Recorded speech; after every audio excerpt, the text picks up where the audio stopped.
You're listening to the CyberWire Network, powered by N2K.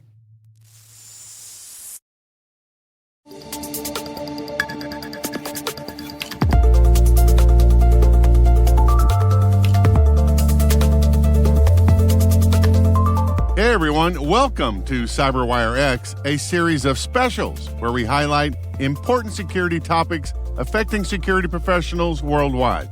I'm Rick Howard, N2K's Chief Security Officer and the CyberWire's Chief Analyst and Senior Fellow, and today we're talking about the current state of security orchestration. After the break, we'll take a deep dive look at CISO initiatives such as vendor consolidation, automation, attack surface management, and the hot topic of the moment, how machine learning and large language models might help to achieve both increased security maturity and decreased operational load. Come right back.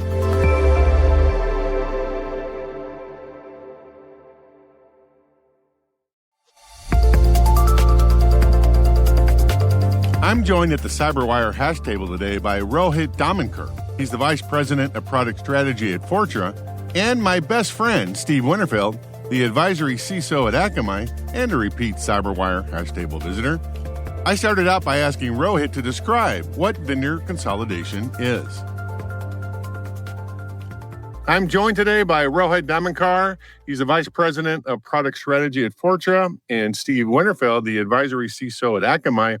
And we're here today to talk about recent developments in vendor consolidation, automation, and attack surface management to see if it's possible to achieve both increased security maturity and decreased operational load. So in other words, is security orchestration getting any easier? So Rohit, let's start with you. Can you describe what this idea of vendor consolidation is? Well, I think to me, the saying that comes to mind is in security world, it's almost becoming like, are there too many cooks in the kitchen? Are too many cooks spoiling what is being, delivered? And by that, what I mean is the industry has been evolving in a way where we look at, I would say, each aspect of attack surface, each new technology that comes into the picture.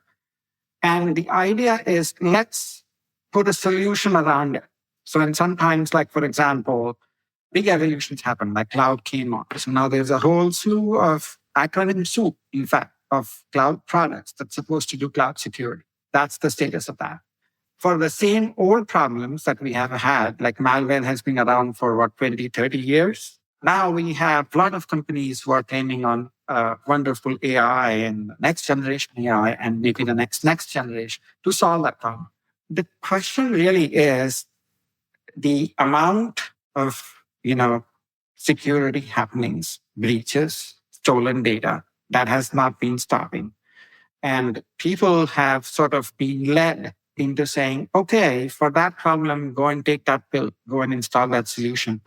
And I think now people are asking back saying, okay, I have like 40, 50 tools. A bigger enterprise, sometimes when I speak to customers, have more than 100 tools.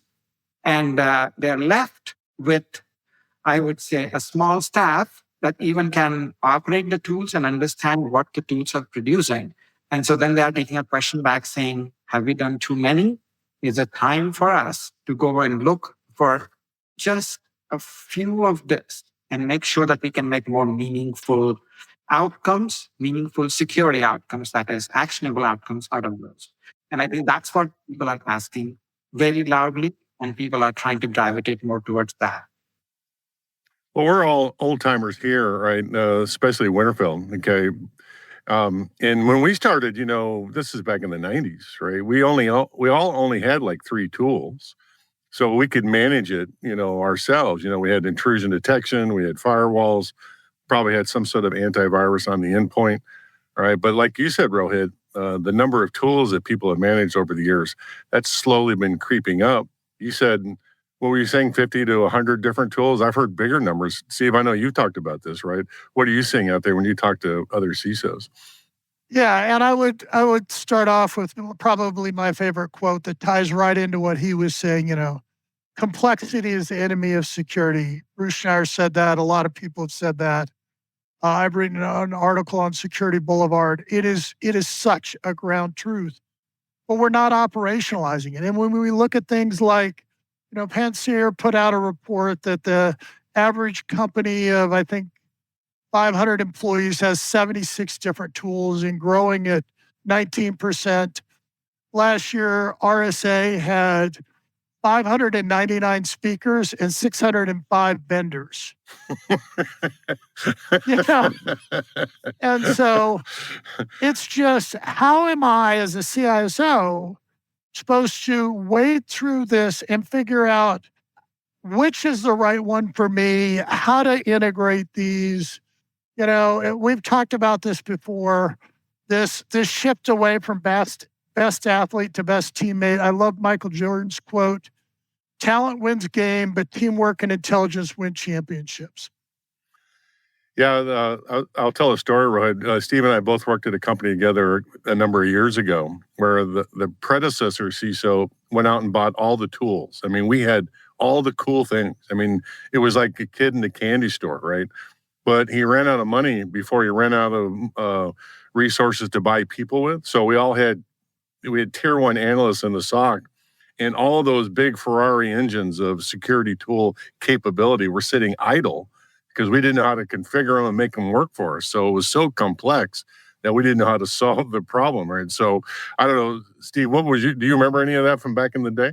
Yeah, and I remember quickly we went into, where do we have overlap? Where can we reduce tools? Where can we get rid of technical debt? We had so much technical debt, and just kind of shifted away from that, because ultimately it does come down to both people, processes, and technology. And I think if you fail at any one of those, the whole thing falls apart. Well, I think one of the reasons we're here, and Rohit, Steve mentioned this before, but I'm wondering what your thought is on this. We kind of creeped up on this situation where our environments are so complex. Because in the early days, we had this, I don't know, we always wanted to have the best of breed product, right? And some people, they didn't have one product in their networks. They had two or three doing the same thing because they were afraid they didn't have the best pieces. Is that how you see the industry going to? Is it we all just kind of crept up on it because we wanted the very best tool that was out there? Yeah, I think it's that whoever propagated the best of breed, I would say, set of words in security. And I think that's where a lot of this thing has begun, because you're looking now for suddenly, best AD. You're looking for best next generation firewall. You're looking for best whatever else out there, right? And I think that's what is causing a disaster, because the other tendency that our industry specifically has seen, and I think Mr. Winterfeld pointed that out very nicely. Mr. Winterfeld, let's be formal here. Yes, exactly. Mr. Winterfeld. Some people respect me, Rick. Some people actually respect me. Go ahead, Rohit. We interrupted you. Yeah. Well, that's fine. When you had more speakers at RSA, more companies than speakers at RSA. And I think that's kind of, the evolution of it. And I have come from startups, I've come from small startups into this industry. And I always see that usually you end up having one small problem that, okay, today EDRs are not solving this. Let me make a company around it now. Let me go for the VC funding. And it's like one sort of attack vector out of 10 that you're wanting to make a company around. So you kind of hold all of that IP close to your chest, all that, whatever the threat intelligence, any algorithms very close to your chest, and you start competing saying, hey, I differentiate, my product this way. And lo and behold, that product is gone. And sometimes it is the best of the breed that it detects that particular attack vector very well. But then it doesn't work very well with the other tools that you have. It may not share the right data with other tools. It may not create that big picture. That's what many people are looking at. And that's how your tool proliferation starts. And then, of course, there are CISOs who think, sorry, you are a CISO, Mr. Winterfeld. It's okay. Yeah. We're used to being disparaged. Go ahead. I think they think you're not the first one, Rohit. No, I think some of that thought process is that they would consider themselves cool if they're using these cutting edge technologies. Like right now, there's a lot of hype around AI, for instance, right? So they think that in order for them to be sort of, looking and forward looking and all that, they need to have those best Ferraris out there. It doesn't matter if you don't have drivers, doesn't matter if you don't have parking garage for it, doesn't matter if you don't have fuel money for it. Well, and I agree that there's a cool piece of this, right? But, back in the day, there was a time when we wouldn't have even considered bringing in one vendor to solve most of our problems. So we would never pick one security company and say, please do everything for us. But Steve, I wonder if you can talk about the shift in our thinking here, is that you were mentioning complexity before. We are now choosing less complexity over that kind of trust model. Well, yeah. And as you're saying, it's transformation is driving a lot of this problem. We've transformed off of, our networks to cloud networks. We've transferred off of servers to serverless and containers. We've transferred, deploying once a year to multiple times a day. This has required new skill sets. This has required new technology. And so for a while there, it was like, oh, I need a security tool for this environment. I need a security tool for that. And then at some point, I spent all of my time in vendor management and integration. And I literally was a vendor manager over a security leader. And so then I was like, okay, so how do I get back to being security first? And that was where I went back to that keep it simple, stupid principle, that KISS principle of how do I reduce this to a manageable number? And the way is by platforms. Gartner came out with SASE for a while, and then it was SSE. And I think those terms caught on for a little while because it followed the trend of we as leaders are trying to reduce the complexity, reduce the number of vendors. So I'm changing to a culture of simplicity. For a while, I've worked in an organization did not fear complexity. And that has operational impacts. It has security impacts. It has cost impacts. Whereas if I focus on, do I have a current vendor can do that? Do I have a current tool that I can expand its capabilities and cover most of that risk? I think ultimately, I feel a better security posture with better integration and fewer tools. So, Rohit, let me ask you this then, because we've seen the emergence or the transformation from the old firewall companies like Cisco and Checkpoint and Juniper and of the like, and they just kept adding more services into the box, meaning it's a one-stop shop for everything. So it's one approach that we could do, and so I wonder what you think about that, and is that something that you see your customers looking at over and over again? So I think, first of all, Rick, we are sort of getting out of that box age to some extent, right? Because the box age was very much kind of pre-cloud days where people wanted to have their AV, their email security, their firewall, their application security, all in like one box, right? Effectively, I think the sort of that new box today, I would say, is platform where, it's a cloud-based platform where people are bringing a lot of their wares together. And I would say that even from that perspective, I don't think there will be just like one vendor ruling everything in a customer's, environment, but it will not be 50 or 100. It could be 4 or 5, which are very specialized. And to, again, Mr. Winterfeld laid it out nicely. At the end of the day, it's the risk reduction, right, in your attack surface. Do you know what your attack surface looks like? Can you explain that risk to a layman as well as to a technical staff on your team well enough? Do you have that ability either inherently yourself or through some of the dashboards that are provided?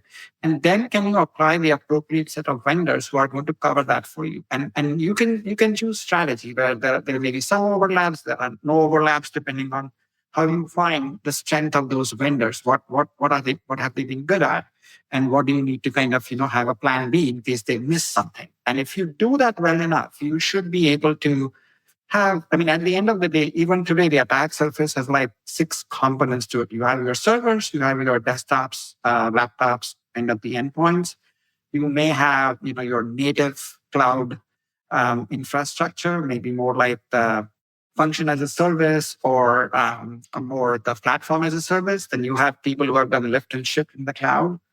You have your network devices, IoT, stuff like that. So there is very finite thing, in terms of the category. And then you need to choose the right things and the right level. First of all, it all boils down to also your business side. How much is your business ready to invest in this security? What's that budget look like? And then how do you optimize between what you want to spend on tools, what you want to spend on people, and how do you want to architect your processes? There's a book by Sunil Yeel called Cyber Defense Matrix, and kind of explains what you were talking about, Rohit, the complexity of the environments. And his thesis is that you can, whatever your strategy is, and he uses the NIST cybersecurity framework as the overall strategy, and making sure that you have the right tool in all of the buckets across the matrix, right? But not too many tools, right? And make sure there's no overlap. And by the way, find where there's gaps, where you thought you had coverage and you didn't have coverage. Or 5 tools in one category. Right. Yeah. Okay. And so there I have, I've over calculated that risk. I can get rid of 2 or 3 of those. You and I have talked about using the MITRE attack frame, those attack sequence in a similar, way to take advantage of that framework concept. I think either one of those work. It's a great analytical tool to say, do I have a broad and appropriate level of coverage? The other thing that he mentioned there was risk.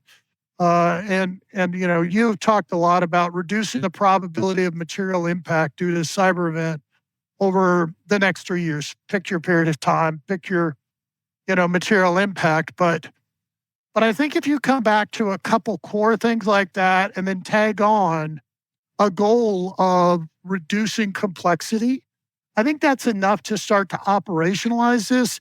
And that's when you start looking for the partners that can help you do those things.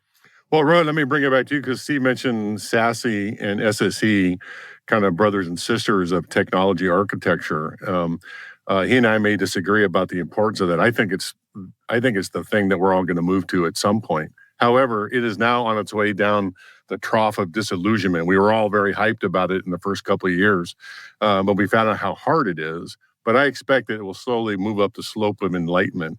This is all terms from the Gartner and how they describe technology. I expect to see that in 3 or 4 years. And what SASE and SSE is I don't know grammar. Okay, we'll just go from there. All right, but it's a complexity reduction engine. Okay, we give all the complexity to some vendor, all right, and all we do is manage the policy wherever our devices are. And are you thinking that's a good solution for us, Rohit? Yeah, I think I will double down on the policy perspective because the SASE, SSE are tackling on especially a lot of the edge devices and how they kind of come in. How can you apply like zero trust models? How can you apply a whole bunch of other cybersecurity hygiene to that?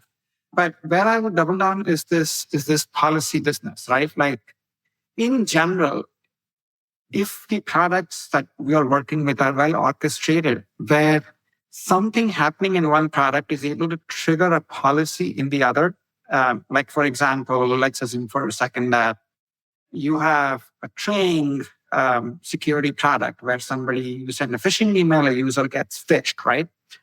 If you are able to then, go out and say, okay, tell your SOC that this user has gotten phished. I think this user is more risky. Look at all his events or whatever coming out at far more carefully than you normally would do, because he's at a chance of risk. If similar kind of policies automatically translate across products and they're easy to write, not complex, not geeky, like JSON or XML or whatever other formats, that's what I think will kind of tie everything together. So I think that common policy framework and a rich policy framework of that would be sort of cornerstone of whatever we are doing next in terms of consolidation.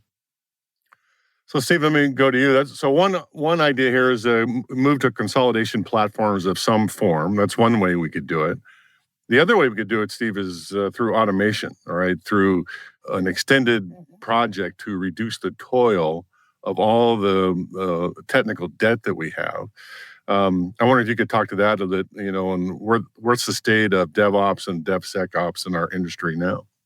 Certainly. And again, some of these, we talked about SASE, and I think, the disillusionment comes because of the buzzword bingo with vendors. And these are other terms that are so abused. We have automation, we have AI. And AI now, some people call large language models versus machine learning versus, movement. And they treat it all the same. And what you just talked about, DevOps versus DevSecOps. If the three of us defined DevSecOps, we'd have at least 4 definitions. So as we look at all of this, it is absolutely imperative because the skills and the speed and the scale can only be met through leveraging the technology. Again, it goes back to most of this, I think, should support people. Most of this should be developed after we have our process to implement our process. But then it absolutely, if there is 2 steps in my doing investigation in the Security Operations Center, those should be automated. When the ticket pulls up, those should already be filled in. If I'm doing an investigation and we have a private large language model, generative AI, to help me do my threat intelligence team do rapid, understanding of something or policy development based on our internal documentation. The machine learning and deep learning algorithms are critical to move at cyber speed. I think all of these are critical to our future and need to be part of our skill set as leaders to understand when and how to leverage these. Well, you mentioned filling in our security podcast bingo card. It wouldn't be a podcast about cybersecurity if we didn't talk about artificial intelligence.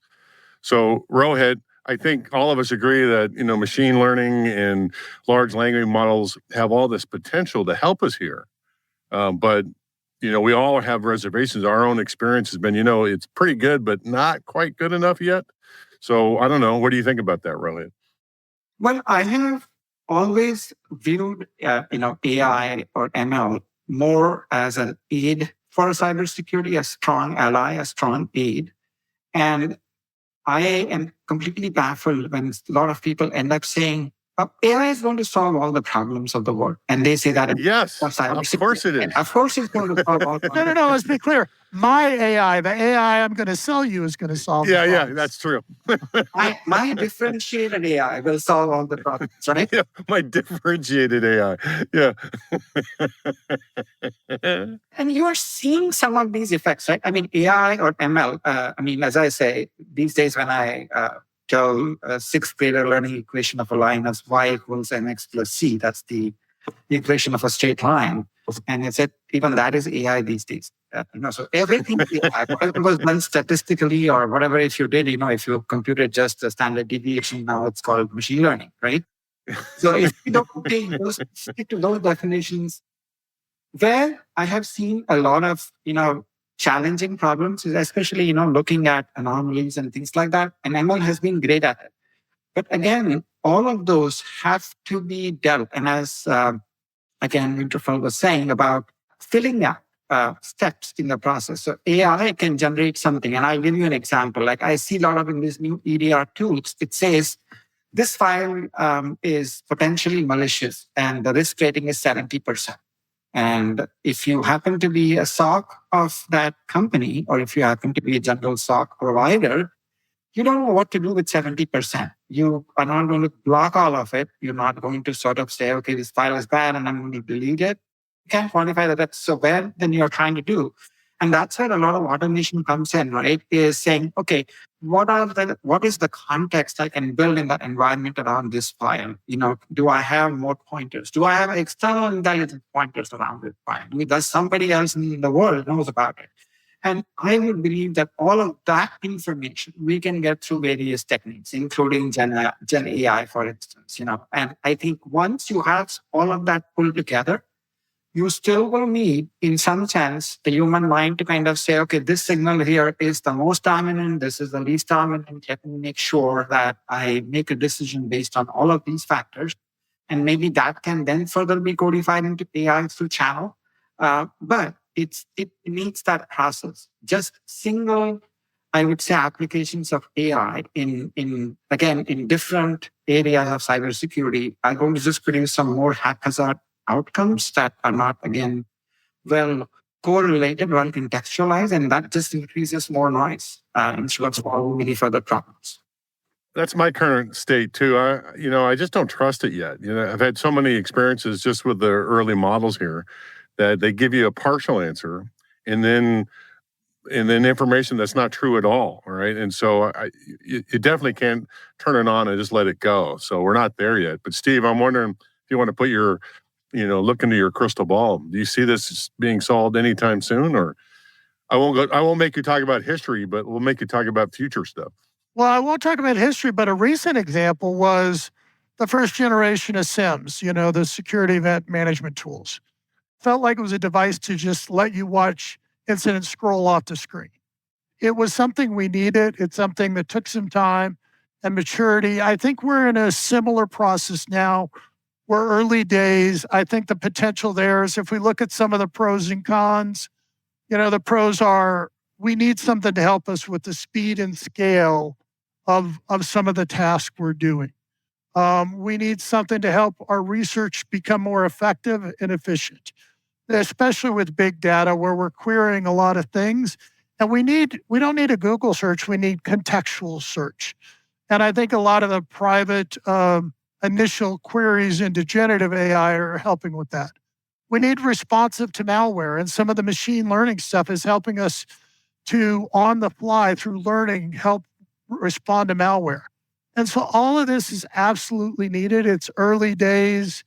It's, for the more mature shops, it's where we should be. The cons are real too. I mean, we saw data spill of code on a large language model. We've seen, OWASP put out a large language model top 10 threats because there are attacks against the actual, large language model itself. The auditability of both machine learning and large language models is scary. We have to be able to say how we got there. There are biases that could come through depending on how you're using it that are unacceptable. And finally, having the skill and the staffing to leverage these correctly. If you would have told me there was a title of prompt engineer a couple of years ago, I wouldn't have believed you. And yet is a job out there now. So I think we're early days, but actually we need to be engaged. We need to be, as leaders, figuring out when and how to leverage this. The trick is how fast to go into this, how much to invest early. So I'm going to characterize what Steve just said as hopeful, which is, not usually what he comes up with around here. So Rohit, I'm wondering if you agree with him or not. No, I think, I do agree from the standpoint. We do need something that covers, I would say, constantly evasive, tactics in the security industry.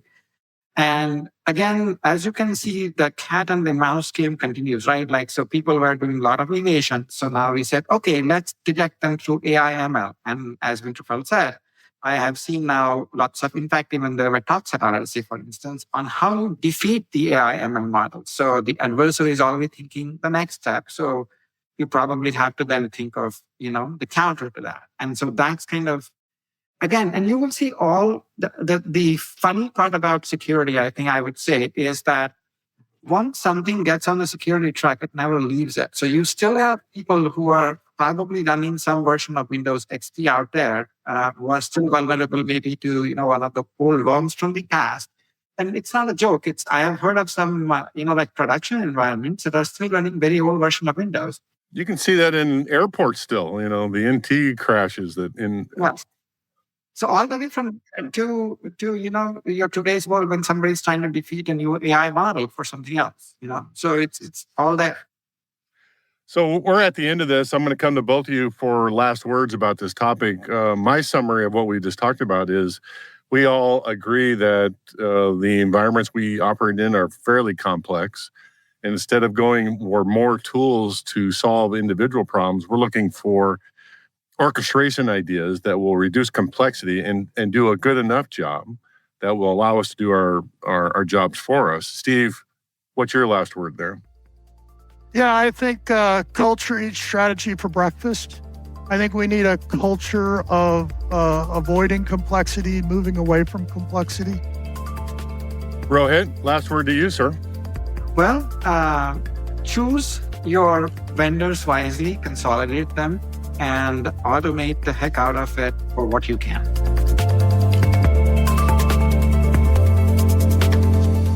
We'd like to thank Rohit Dhamankar, Fortra's VP of Product Strategy, and Steve Winterfeld, the advisory CISO at Akamai, for helping us get our arms around these latest developments in security orchestration. And most importantly, we'd like to thank Fortra for sponsoring the show.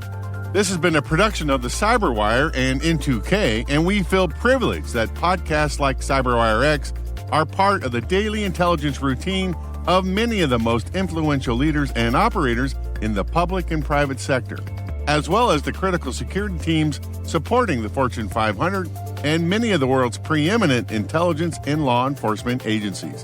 N2K Strategic Workforce Intelligence optimizes the value of your biggest investment, people. We make you smarter about your team while making your team smarter. Learn more at n2k.com. Our senior producer is Jennifer Iben. Our sound engineer is Trey Hester, and I'm Rick Howard. Thanks for listening.